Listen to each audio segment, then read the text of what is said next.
Assalamualaikum warahmatullahi wabarakatuh. Kembali lagi dengan Ibu Siti Nurmaya. Hari ini pelajaran bahasa Indonesia akan membahas mengenai langkah-langkah membuat ulasan pesan dalam buku fiksi. Nah, untuk selanjutnya, mari kita sama-sama simak materi yang akan Ibu sampaikan. Pertama, kita akan bahas mengenai pengertian ulasan. Jadi, berdasarkan KBBI atau menurut KBBI, ulasan adalah kupasan, tafsiran, atau komentar. Yang selanjutnya yaitu mengenai langkah-langkah membuat ulasan pesan. Yang pertama, kalian harus membaca teks yang hendak dijadikan objek ulasan. Jadi kalian harus baca sungguh-sungguh teks yang akan kalian baca, entah itu cerpen, novel, atau yang lainnya. Yang kedua, mengidentifikasi jenis teksnya. Ke dalam teks apa? Apakah legenda? Terus apakah novel? Apakah cerpen? Atau contoh-contoh karya fiksi yang lainnya. Yang ketiga, menentukan amanat yang disampaikan.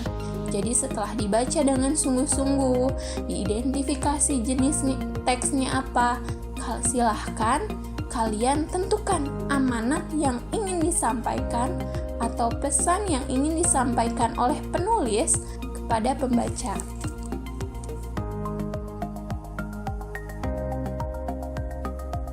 Selanjutnya, mari kita bahas contoh soal yang Ibu berikan. Ibu bacakan soalnya. Cermati paragraf berikut. Sementara itu, Martini bersiap untuk mendengarkan dengan seksama penuturan ibunya. 3 bulan lalu, rumah yang dibuat suamimu atas biaya dari kamu sudah jadi. Letaknya di dusun sebelah sana. Namun, sejak itu pula, kesengsem sama seorang wanita. Wanita itu adalah tetangga barunya. 2 bulan lalu, mereka menikah dan meninggalkan Andra bersama Simbo. Tentu saja Simbo marah besar kepadanya. Namun apa daya, Simbo hanyalah wanita yang sudah renta. Sedang ayahmu sudah tiada, dan uang yang Simbo pegang pun pas-pasan. Mau mengirim surat kepadamu, Simbo tidak bisa. Kamu tahu kan, Simbo buta huruf. Mau minta tolong kepada siapa lagi? Sedangkan kamu adalah anakku satu-satunya.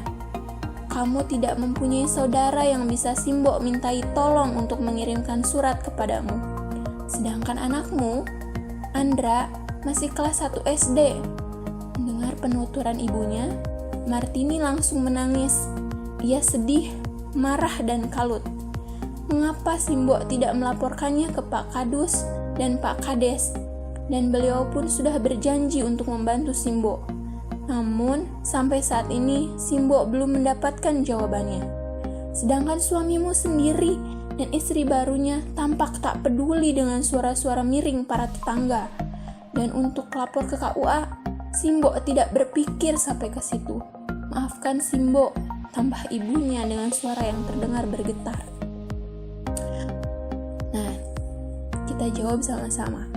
Pesan yang ingin disampaikan penulis kepada pembaca pada kutipan cerpen tersebut adalah, jadi setelah kalian tadi langkah-langkahnya adalah membaca, lalu kedua mengidentifikasi, yang ketiga adalah menentukan amanatnya. Sudah dibaca, tadi Ibu yang membacakan, nanti kalian bisa lihat di handout-nya. Terus mengidentifikasi, berarti ini termasuk ke dalam teks apa? Di sini jelas ya, di sana kutipan cerpen, berarti ini adalah cerpen. Yang ketiga berarti kita tinggal menentukan amanatnya.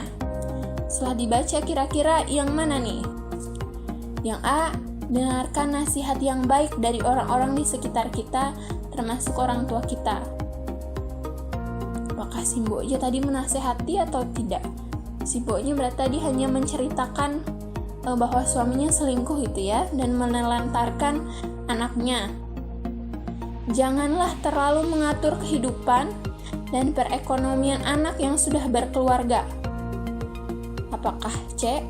Siapapun tetap akan berdosa apabila melawan kepada suami, apalagi kepada orang tua. D. Seorang suami harus membiayai keluarga, setia terhadap istri dan adil terhadap istrinya. E. Orang tua hendaklah mengarahkan sesuatu yang baik kepada anaknya, bukan yang buruk. Tadi diceritakan sama simboknya kalau 3 bulan yang lalu suaminya Martini ini membuat rumah dengan biaya dari Martini. Dan setelah itu dia menikah dengan tetangga barunya sehingga melupakan anaknya, yaitu Andra, dan tidak membiayai Andra. Kira-kira yang mana amanat yang ingin disampaikan dari pesan ini? Ini kita bahas.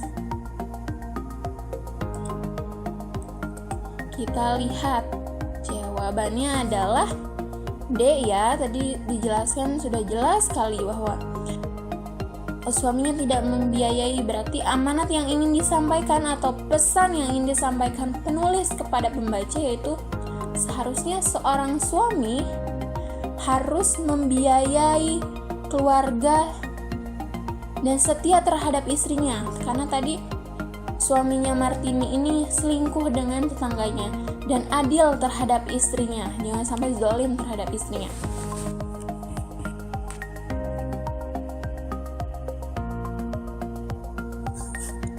Mari kita lanjutkan ke contoh soal nomor 2. Ibu bacakan kembali.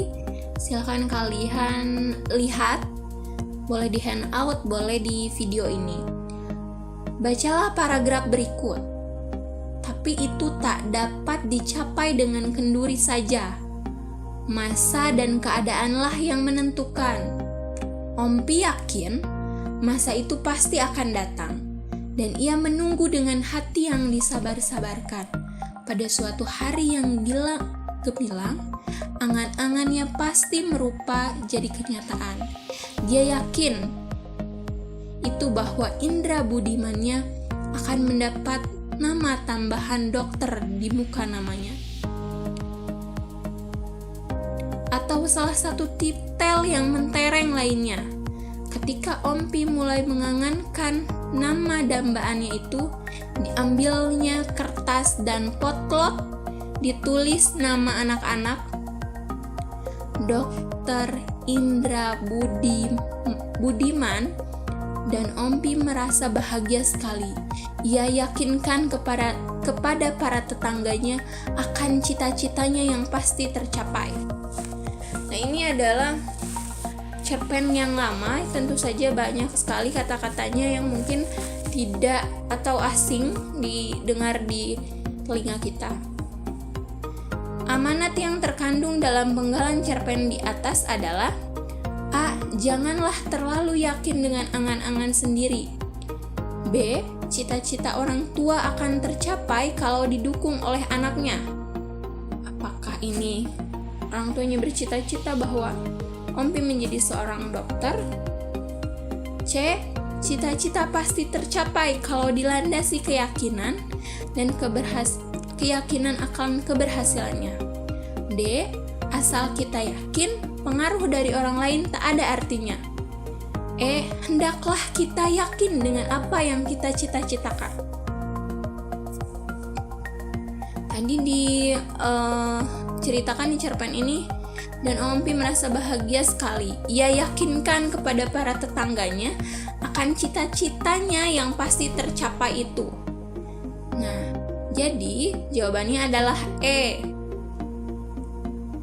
Penulis ini berpesan kepada pembaca bahwa apapun cita-cita kita, hendaklah kita yakin dengan cita-cita yang ingin kita capai. Nah, itu contoh soal nomor 2.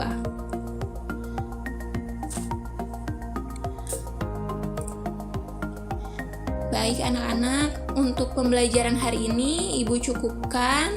Ibu ucapkan terima kasih banyak. Semoga yang Ibu bahas tadi bisa menambah pengetahuan kita, bisa menambah semangat kalian untuk tetap belajar meskipun harus belajarnya di rumah. Lalu silahkan untuk lebih jelasnya lagi dibaca pula handout-nya, soal-soalnya di e-learning. Dan jangan lupa juga ketika ibu mengabsen, lihat pesan kelasnya. Mungkin itu saja yang bisa ibu sampaikan. Terima kasih. Wassalamualaikum warahmatullahi wabarakatuh.